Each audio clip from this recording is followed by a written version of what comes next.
I sued my siblings for my hidden inheritance after finding grandfather's secret will. Before we begin the story, make sure to subscribe to our channel and never miss more incredible stories every day. My brother handed me a broken desk and kept $8 million until the desk unlocked a secret that would destroy his life. I sat across the long, polished mahogany table in the sterile deposition room, watching Julian's tailored suit suddenly look a size too small. He was sweating. Next to him, our sister Chloe chewed her manicured thumbnail, the fake sweetness entirely drained from her pale face. They thought they had buried me. They thought pushing the family scapegoat out of the picture was the easiest payday of their lives. But they forgot one crucial thing. Grandpa Arthur was infinitely smarter than both of them combined. For the last 2 years, I had lived in a cramped, drafty studio apartment while Julian threw parties in Grandpa's sprawling estate, and Chloe bought imported sports cars. They called it their rightful inheritance. I called it a stolen empire. Grandpa Arthur was a titan of industry, but to me, he was just my favorite person in the world. I spent my 20s feeding him his meals, reading him his favorite biographies, and holding his frail hand when the doctors gave up. Julian and Chloe only ever showed up when their credit cards were declined. Now, looking at the two of them backed into a legal corner, the scent of expensive panic in the air, I felt no pity. Only a cold, profound sense of justice. The folder in front of me held the absolute destruction of their lives. Undeniable proof of probate fraud, forged signatures, and millions of dollars illegally diverted into shell accounts. The court reporter's fingers hovered over her keyboard, waiting for the bloodbath to officially begin. Julian glared at me across the room, his eyes dark with the kind of hatred only a cornered animal possesses. "You really think you can take everything away from us, Maya?" he hissed under his breath, leaning forward so his high-priced lawyer wouldn't hear. I didn't flinch. I just tapped the manila folder sitting quietly in front of me on the heavy oak table. I was about to show my greedy siblings exactly what our grandfather really left behind. To understand the pure venom in that deposition room, you have to understand the last 5 years of Grandpa Arthur's life. After his stroke, the vibrant, sharp-minded patriarch was confined to a wheelchair in the sunroom of the family estate. That's when the vultures started circling. I moved in to take care of him full-time. I left my job as a pediatric nurse to manage his medications, coordinate his physical therapy, and just be there so he wouldn't die alone in a giant, empty house. Julian and Chloe? They treated his illness like an annoying delay to their trust funds. Julian would breeze into the house smelling of expensive cologne, ignoring me entirely. "Hey, old man, I need a bridge loan for a new startup," he'd say, pouring himself a scotch from Arthur's private reserve. When Grandpa inevitably said no, Julian would storm out, muttering about how the old man was losing his mind. Chloe was worse. She used the fake sweet approach. She'd bring cheap grocery store flowers, take a smiling selfie with Grandpa for her Instagram, and then whisper in his ear about her crushing credit card debt. I heard it all from the hallway. Grandpa Arthur wasn't blind. One rainy Tuesday, just a month before his heart finally gave out, he gripped my hand with surprising strength. "Maya," he rasped, his voice trembling but his eyes burning with absolute clarity. "They are waiting for me to stop breathing. I know it, and you know it. But I have a plan to protect you. Don't trust Julian. Don't sign anything he gives you." I thought it was just the medication talking. I just smoothed his blanket and told him to rest. I loved him too much to think about the money. I just wanted my grandfather. When the end came, it was quiet. I was holding his hand as the monitors flatlined. I wept until I couldn't breathe. 2 hours later, Julian walked into the hospital room, looked at the covered body, and immediately asked the attending doctor for the death certificate. The funeral wasn't even over before my brother began his hostile takeover of the family. The tension after the funeral was suffocating. We gathered in the estate's grand library for the will reading. I expected to see Mr. Vance, Grandpa's fiercely loyal, no-nonsense attorney who had handled our family's affairs for 40 years. Instead, Julian walked in with a slick, unfamiliar lawyer named Gregson, who looked like he belonged in a cheap infomercial. Mr. Vance was retired by Arthur just before his passing, Julian announced smoothly, shutting down my immediate questions. Gregson opened his briefcase and produced a pristine, freshly printed document. The will was completely out of character for my grandfather. It stated that due to Maya's youth and lack of financial acumen, the estate would be divided evenly between Julian and Chloe, totaling roughly $8 million in liquid assets, plus the house. My inheritance: a dusty, broken roll-top antique desk sitting in the estate's attic, in recognition of her appreciation for old things. I was stunned into silence. Chloe gave me a devastatingly fake, sympathetic pout. "Oh, Maya, don't be sad. You always loved that old junk. Plus, you have your nursing career to fall back on," she cooed, already scrolling through Zillow on her phone. I knew in my gut it was a lie. Grandpa would never write something so incredibly insulting. But Gregson pointed out the signature. It looked like Arthur's shaky, post-stroke handwriting.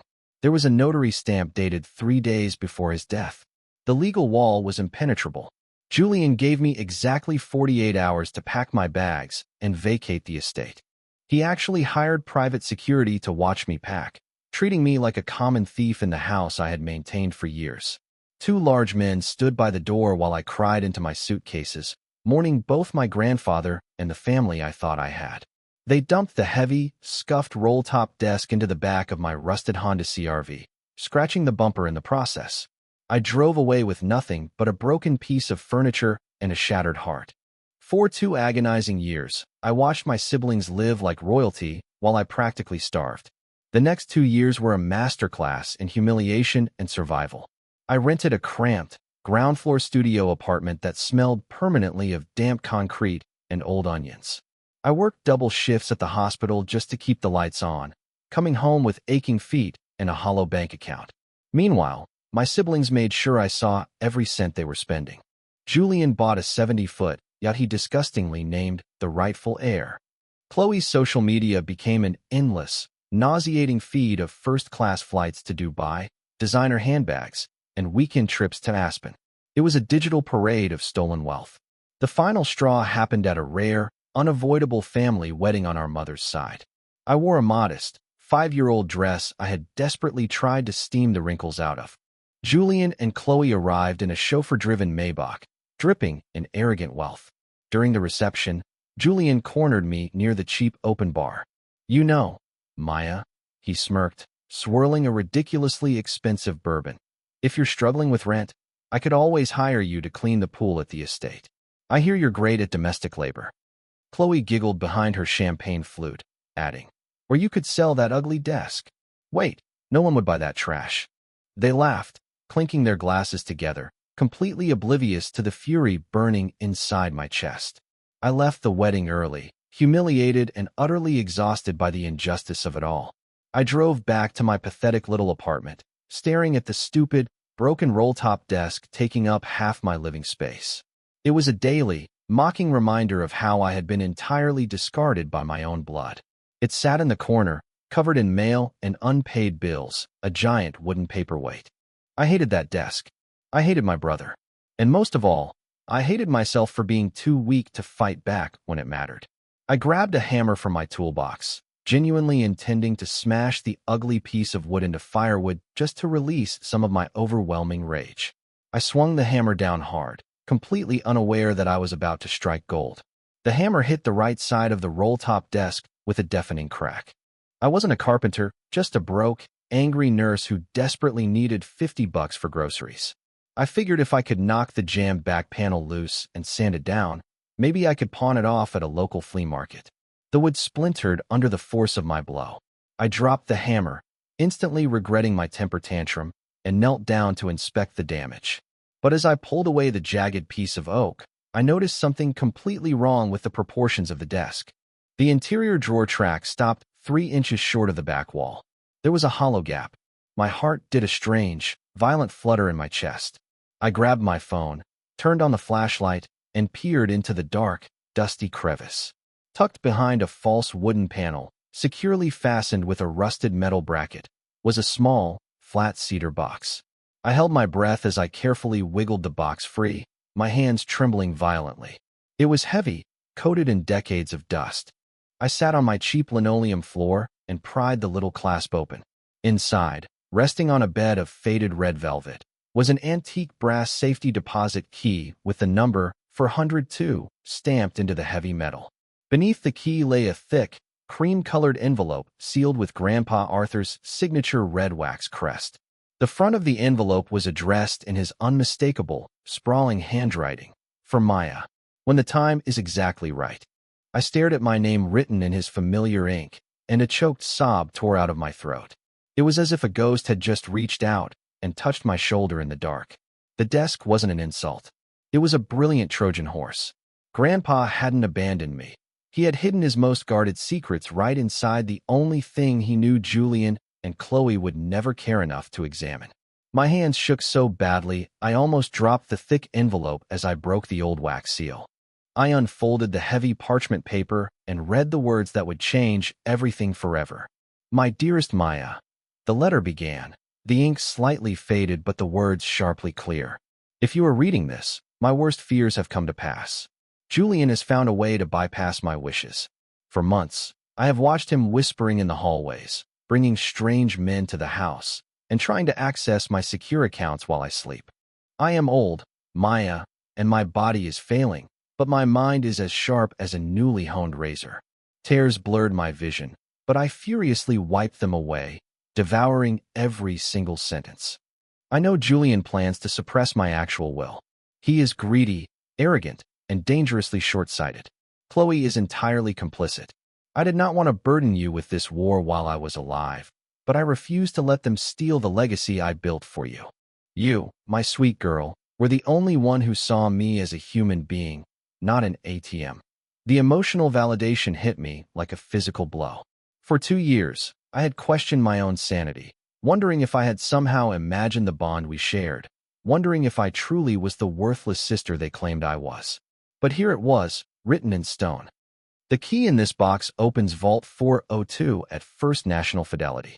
Inside is the legally binding, video notarized will that leaves the estate, the funds, and the company entirely under your control. Do not alert Julian. Go to Thomas Vance immediately. I never fired him. I hid him. Bring them down, Maya. Take back our home. The letter ended with his sprawling, deeply familiar signature. I sat on the floor of my terrible apartment, clutching the letter to my chest as I sobbed until my ribs ached. It wasn't just about the money. It was the undeniable proof that I was loved, that I was valued, and that my grandfather had believed I possessed the strength to fight a war I didn't even know I was in.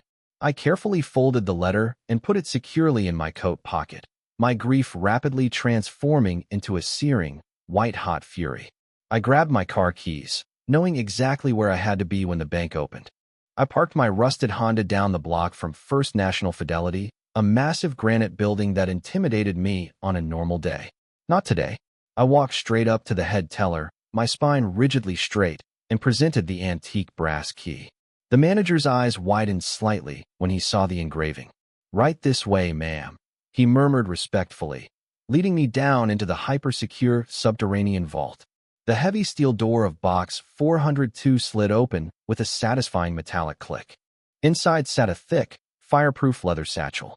I pulled it out and carried it to the private viewing room, my heart hammering against my ribs. I unzipped the satchel and pulled out a flawlessly pristine legal document. The last will and testament of Arthur James Kensington. I flipped straight to the asset distribution page. The language was brutally clear. Julian and Chloe were officially left exactly $1 each, for reasons they are entirely aware of. The estate, the $8 million in liquid capital, and the controlling shares in his holding company were placed unconditionally in my name. But that wasn't all. Tucked beneath the legal documents was a sleek black USB drive.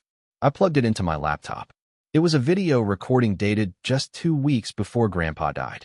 The screen flickered to life, showing Arthur sitting up in his bed, looking frail but utterly fiercely determined. Next to him sat Mr. Vance, his longtime lawyer.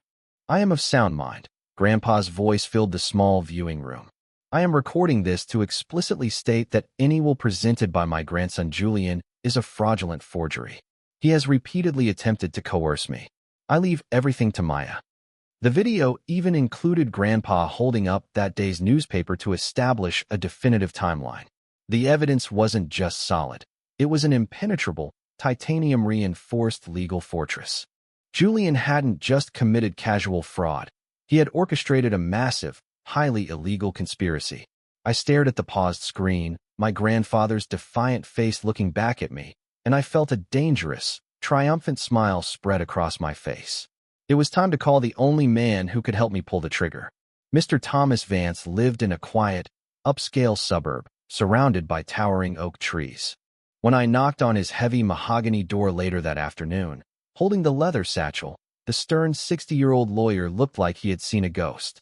"Maya?" he asked, completely shocked. I didn't say a word. I just walked past him into his study, unzipped the bag, and laid Grandpa Arthur's true will and the USB drive on his desk.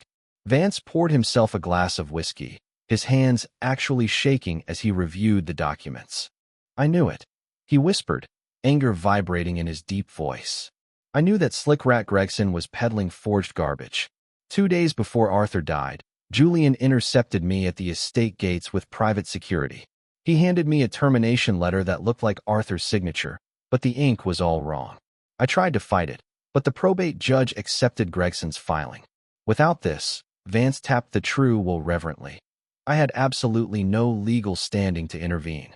He plugged the USB drive into his own monitor and watched the video. When Arthur explicitly called out Julian's coercion, Vance slammed his fist onto the desk, so hard his whiskey glass rattled. "This is bulletproof," Vance said, his eyes locking onto mine with a fierce, predatory gleam. Arthur outsmarted them from his deathbed. "Maya, do you understand what this means? We aren't just going to contest probate. We are going to obliterate them. Julian and Chloe have been spending stolen money across state lines for 2 years. That isn't just a civil dispute anymore. That is federal wire fraud." I nodded slowly, absorbing the immense gravity of the situation. "I want it all back, Mr. Vance. The house, the money, the company. I want them to feel the exact same terror and helplessness they forced on me when they threw me out into the street." Vance smiled, a cold, calculating expression that made him look terrifyingly formidable. "Oh, we will get it back," he promised, pulling out a fresh legal pad. "But first, we need to completely map out their financial crimes." We spent the next 3 weeks quietly tracking every single dollar my brother had stolen. For 3 agonizing weeks, I continued working my grueling nursing shifts, pretending absolutely nothing had changed. Meanwhile, Mr. Vance unleashed a quiet, devastating legal blitzkrieg. Using the authority granted in the true will, Vance subpoenaed bank records under seal, completely blinding Julian to our investigation. What we found was staggeringly brazen. Julian hadn't just forged the signature on the fake will. He had systematically drained Grandpa's secondary accounts months before his death, using a forged power of attorney. We found wire transfers to offshore shell companies, 6-figure payments to the shady lawyer Gregson, who essentially accepted a bribe to file the fraudulent paperwork, and a massive mortgage Julian had illegally taken out against the family estate to fund his new tech startup. Chloe was equally guilty. She had received a gift of $2 million, which she immediately used to buy a luxury penthouse in Miami and a fleet of high-end cars. The stakes were suddenly astronomically high. They had already burned through almost $3 million of the stolen fortune. If we tipped our hand too early, Julian could liquidate the remaining assets and flee the country. We had to trap him perfectly. Vance brought in a forensic handwriting expert who conclusively proved the signature on Julian's will was traced using a digital lightbox. The notary stamp belonged to a woman whose license had expired 3 years prior. Every single thread of Julian's lie was meticulously documented, categorized, and weaponized. We compiled 2 massive, identical binders filled with bank statements, perjury evidence, and the forensic reports. "They think they are untouchable," Vance said one evening, closing the master file with a heavy, final thud. "Julian is hosting a massive charity gala at the estate this Saturday. The entire local high society will be there. He's using Arthur's money to buy influence." I looked at the thick binder, my pulse racing with adrenaline. I knew exactly what we had to do. I decided it was time to crash the party and burn my brother's kingdom down.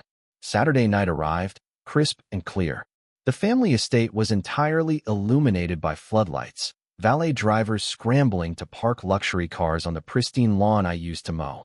I wore a simple black dress, walking up the grand marble steps with Mr. Vance right beside me, holding 2 incredibly thick manila envelopes. The private security at the door tried to stop us, but Vance flashed a terrifyingly official court order that made them instantly step aside. We walked into the grand ballroom. The string quartet was playing elegantly in the corner. Julian was holding court near the ice sculpture, wearing a velvet tuxedo, laughing loudly with the mayor. Chloe was draped in diamonds, posing for photos near the fireplace. I walked straight through the crowd, my heart pounding so hard I thought my ribs would crack. I didn't scream. I didn't throw a drink. I simply walked right up to Julian and tapped him on the shoulder. He spun around, his arrogant smile instantly freezing into a mask of pure shock. "Maya? What the hell are you doing here?" he hissed, looking nervously at the VIPs surrounding him. "You aren't on the guest list." "Security." I smiled warmly, holding out the heavy envelope. "I don't need an invitation to my own house, Julian. You've been served." I pressed the massive lawsuit folder hard against his chest, forcing him to instinctively grab it. Vance stepped over to a terrified-looking Chloe and handed her an identical envelope. "Civil fraud, grand larceny, and a formal contest of probate," Vance announced, his voice carrying just enough to make the mayor step awkwardly away. Julian ripped open the envelope, his eyes darting frantically over the first page. The color rapidly drained from his face, leaving him looking like a sick, terrified ghost. "You're insane. This is garbage. My will is ironclad." He sputtered, though his voice cracked noticeably. I leaned in close, ensuring only he could hear my next words. "I found the desk drawer, Julian. I found Vault 402. I watched the absolute terror explode behind his eyes as the realization hit him. His knees literally buckled, but he managed to catch himself on the edge of the bar. The next 48 hours were a masterclass in desperate, pathetic panic. By Monday morning, Julian and Chloe realized the legal trap we set was completely inescapable. The court had already granted Vance's emergency injunction, immediately freezing every single one of their bank accounts and placing a hard, undeniable lien on the family estate. They were completely cut off from the stolen money overnight. At noon, my phone rang. It was Chloe, sobbing hysterically. "Maya, please. My premium credit cards are declining. I'm stuck at a luxury hotel in Miami, and they are threatening to call the police." She wailed, her fake sweetness entirely gone. "You have to drop this. I'll give you $100,000 right now. Just please stop the lawsuit." I had my phone securely on speaker, a digital recorder capturing every single desperate admission of guilt. $100,000 of my own money, Chloe?" I asked coldly. "No deal." An hour later, Julian bypassed my phone entirely and showed up outside my cramped studio apartment. He banged violently on the glass door. "Open up, you little rat," he screamed, his velvet tuxedo replaced by a wrinkled polo shirt. I didn't open the door. I just recorded him through the window. "You think some old fake video is going to hold up in court?" he yelled, his face red and sweating profusely. "I know the judges in this town. I will absolutely ruin you. I will drag this out in civil litigation for 20 years until you are completely bankrupt." His intimidation tactics, which used to terrify me, now just looked remarkably pathetic.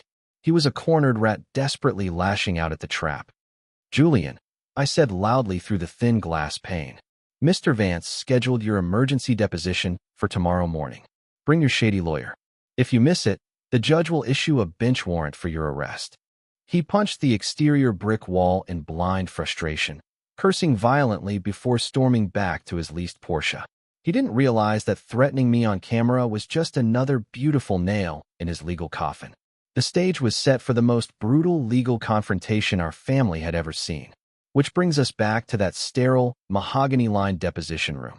Julian sat across from me, radiating hostile arrogance despite the sweat beading on his forehead. His cheap lawyer, Gregson, cleared his throat. "My client is here voluntarily to clear up this absurd misunderstanding," Gregson stated pompously. Mr. Vance didn't even look up from his legal pad. "Mr. Kensington," Vance began, his voice deadly calm, "is it your sworn testimony that Arthur Kensington signed the will you presented to probate on October 14th? Julian scoffed. "Yes, I watched him sign it myself." Vance nodded slowly. "And you did not coerce, threaten, or manipulate him in any way?" Julian leaned forward, his eyes locking onto mine with absolute venom. "No. My grandfather was in his right mind, and he knew exactly what he was doing.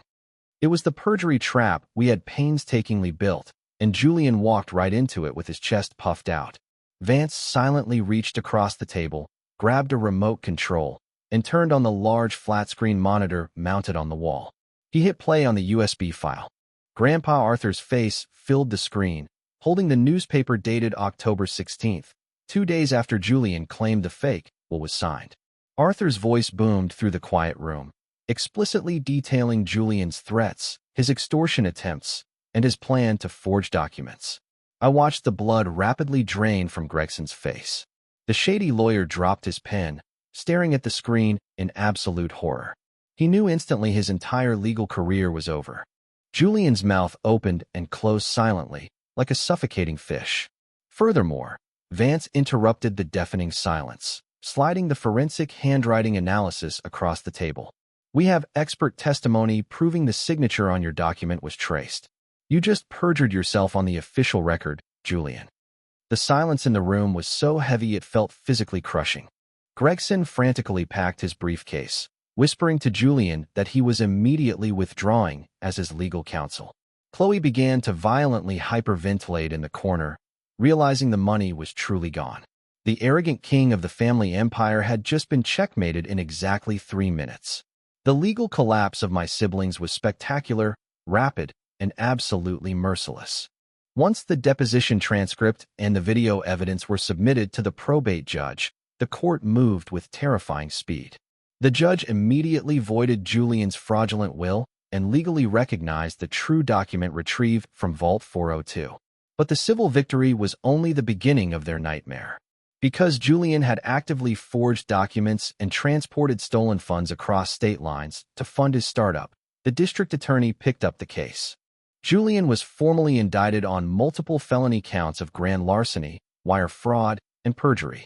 I will never forget the surreal image of my arrogant older brother, wearing a designer suit, being handcuffed and escorted out of the courthouse by 2 stoic bailiffs.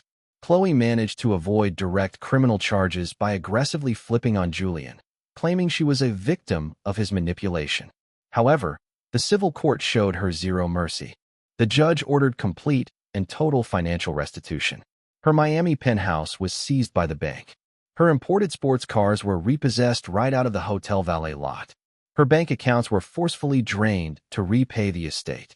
In less than 3 months, my sister went from an insufferable, jet-setting influencer to begging our distant relatives for a couch to sleep on. Every single person she called hung up on her the moment they learned what she had done to Grandpa. The 70-foot yacht, the rightful heir, was seized by federal marshals and sold at auction to cover Julian's mounting legal debts. The tech startup he built with stolen money instantly collapsed, leaving him drowning in millions of dollars of personal liability. I watched the empire they built on lies burn entirely to the ground, feeling an overwhelming mix of exhaustion and profound vindication. They had tried to completely erase me, but instead, they had engineered their own total destruction. I had absolutely no guilt. I simply let the legal system grind them into dust. With the legal war finally over, I had exactly one massive task left to complete. It took a few weeks for the sheriff's department to formally clear the family estate of Julian's remaining expensive garbage. On a quiet Tuesday morning, I drove my rusted Honda up the long, winding gravel driveway and parked in front of the massive oak doors. I didn't have to knock this time. I had the keys. I unlocked the heavy door and stepped into the grand foyer. The house was completely silent. Julian's tacky modern art had been forcefully ripped off the walls, leaving faded squares on the expensive vintage wallpaper. I walked slowly through the massive rooms, my footsteps echoing loudly against the cold marble floors. When I finally reached the sunroom where Grandpa Arthur had spent his final years, the emotional weight of the last 3 years crashed down on me all at once. The hospital bed was gone. The medical monitors were gone. The room was just a quiet, sunlit, empty space. I sat down on the faded window seat and finally allowed myself to truly cry. Not tears of frantic anger or desperation, but profound, heavy grief. I had won the brutal war. I had reclaimed the stolen empire and legally destroyed the monsters who tortured me. But the victory couldn't bring back the only person who actually loved me unconditionally. Later that afternoon, professional movers arrived with my few meager possessions from the cramped studio apartment. Among the cheap cardboard boxes was the broken, scuffed antique roll-top desk. I instructed the movers to place it directly in the center of the grand library. I hired an expert restorer to fix the cracked panel, but I explicitly told him to leave the hidden compartment exactly as it was. That desk had been my absolute salvation. It was a permanent monument to my grandfather's brilliant foresight. That evening, I poured myself a single glass of Arthur's favorite expensive scotch, sat in his huge leather chair, and toasted to the empty room. I was the master of the estate now, legally and morally. The discarded scapegoat had finally become the reigning matriarch. Moving forward meant I had to figure out what to actually do with all this money. It has been 2 full years since the massive lawsuit officially closed. Julian is currently serving a 5-year sentence in a minimum security federal facility for wire fraud. Chloe lives in a tiny rented room in a neighboring state, working as a miserable receptionist at a dental office. Neither of them has ever reached out to apologize, and honestly, I vastly prefer the total, unbroken silence. As for me, I didn't quit my job as a pediatric nurse, though I did cut my grueling hours down to part-time. I used the recovered millions to completely restructure Grandpa Arthur's holding company, focusing heavily on funding local children's hospitals and community medical charities. I wanted his legacy to be definitively defined by radical generosity, not by the toxic greed of his oldest grandchildren. Mr. Vance still comes over for a quiet dinner every other Sunday. He officially retired from practice, but he acts as an invaluable informal advisor for our newly established philanthropic trust. People often ask me how I survived the sheer emotional betrayal of my own flesh and blood. The truth is, I learned the absolute hardest lesson a person can learn. DNA does not automatically equal loyalty. Blood simply makes you relatives. True love, respect, and fierce mutual protection make you an actual family. If you are reading this and you are the black sheep of your family, the one who is constantly overlooked, undervalued, or maliciously manipulated, do not let them convince you that you are entirely powerless. Document absolutely everything. Stand your ground. The truth is incredibly persistent, and in the end, it always leaves a paper trail. Toxic people rely entirely on your silence and your fear to maintain their fragile empires. When you finally stop being afraid of the fallout, their entire world crumbles. I look at that antique roll-top desk every single morning before I leave for the hospital. It firmly reminds me that sometimes the absolute greatest treasures are hidden right in the places no one else bothers to look. I survived the fire, and now I firmly own the castle.